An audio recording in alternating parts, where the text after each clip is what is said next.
Hello, my name is Katie Fink and I am an attorney with the Office of the Inspector General. I'm here to introduce you to the False Claims Act. The False Claims Act, or the FCA, provides a way for the government to recover money when someone submits or causes to be submitted false or fraudulent claims for payment to the government, including the Medicare and Medicaid programs. Examples of healthcare claims that may be false include claims where the service is not actually rendered to the patient, is provided but is already provided under another claim, is upcoded, or is not supported by the patient's medical record. Claims also may be false if they result from referrals made in violation of the federal anti-kickback statute or the Stark Law. These laws are addressed in other OIG presentations. When the government pursues violations of the False Claims Act, it does not target innocent billing mistakes. False claims are claims that the provider knew or should have known were false or fraudulent. Should have known means deliberate ignorance or reckless disregard of the truth. This means providers cannot avoid liability by ignoring inaccuracies in their claims or hide their heads in the sand. Healthcare providers need to understand the program rules and take proactive measures, such as conducting internal audits within their organizations to ensure compliance. I should point out that even if a provider makes an innocent billing mistake, that provider still has a duty to repay the money to the government. The Affordable Care Act included a new requirement that providers must repay identified overpayments to Medicare and Medicaid within 60 days or be subject to penalties. What happens if a provider does not comply with the False Claims Act?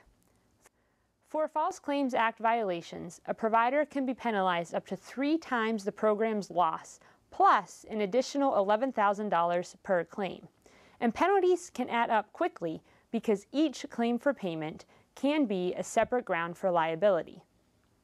In addition to serving as a powerful tool to recover money from fraudulent providers and suppliers, the False Claims Act also provides a strong financial incentive to whistleblowers to report fraud.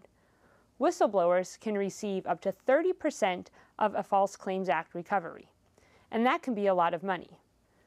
Who are the most common whistleblowers? Often, whistleblowers turn out to be ex-business partners, current or former employees, competitors, or even patients. FCA cases are in the news, and many involve large companies such as drug and device manufacturers or pharmaceutical companies. But there are also many cases involving smaller entities and individuals. For example, a recent FCA case involved a cardiologist who allegedly submitted claims to the federal health care programs for services that were not supported by patient medical records and did not meet the billing criteria. Additionally, the physician allegedly billed separately for services that the government had already paid for as part of a bundled payment for a group of services. To resolve these allegations, the doctor paid $435,000 and entered into a 5-year integrity agreement. Providers must ensure that the claims they submit to Medicare and Medicaid are true and accurate. One of the most important steps a provider can take is to have a robust internal audit program that monitors and reviews claims.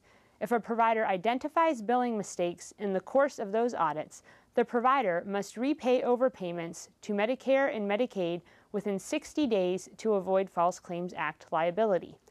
Remember, it is a provider's responsibility to consistently submit accurate claims. It's the easiest way to comply with the law. For more information, review the False Claims Act or consult with your healthcare counsel.